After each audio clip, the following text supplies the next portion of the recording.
Hi, everyone. This is Lee Van Laer, and you're listening to the podcast Inner Christianity.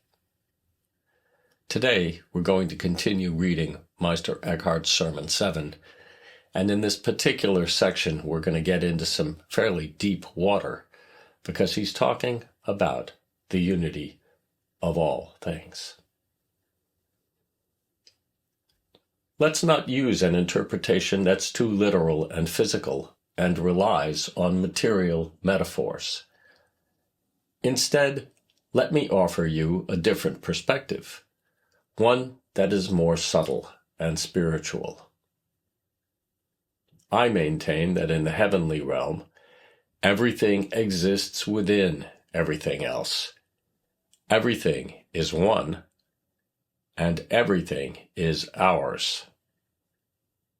The grace of Our Lady exists in me, provided I am in that divine state, not as something welling up and flowing out of Mary into me, but rather as something existing directly within me as my own with no external origin.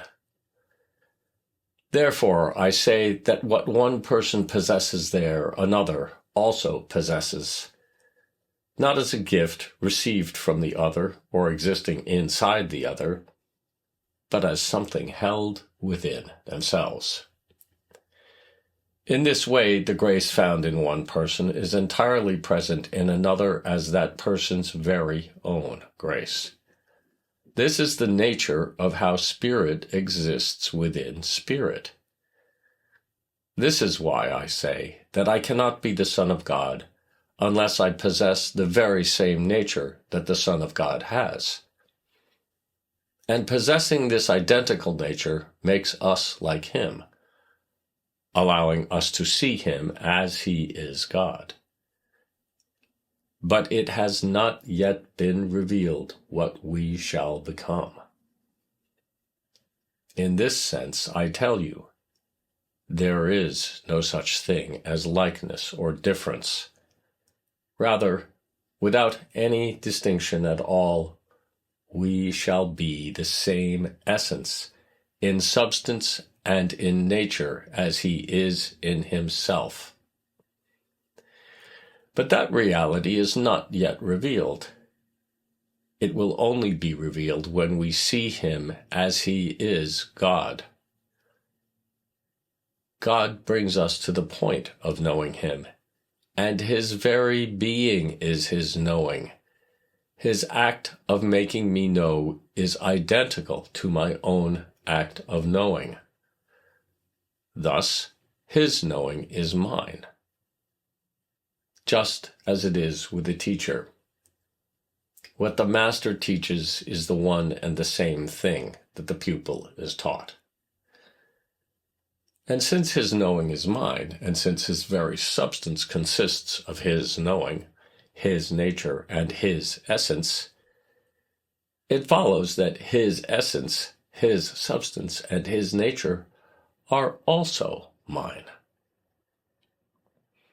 And if his substance, his being, and his nature are mine, then I am truly the Son of God.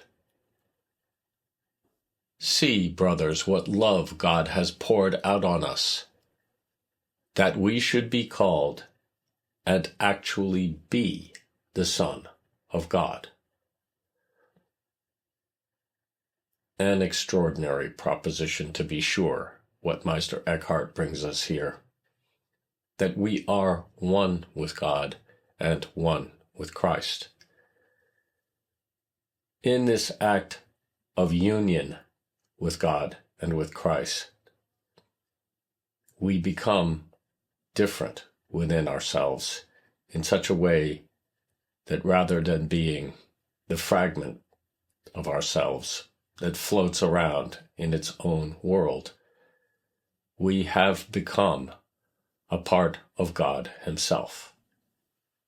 And in this communion, in which we take the body and blood of God into ourselves, into the depths of our being, we sense God the same way that he senses himself. there is little difference. Can we possibly know what this means? We can only experience it in the depths of our sensation of being itself, in a place that is quite silent, where only God's word can speak. Thanks for listening.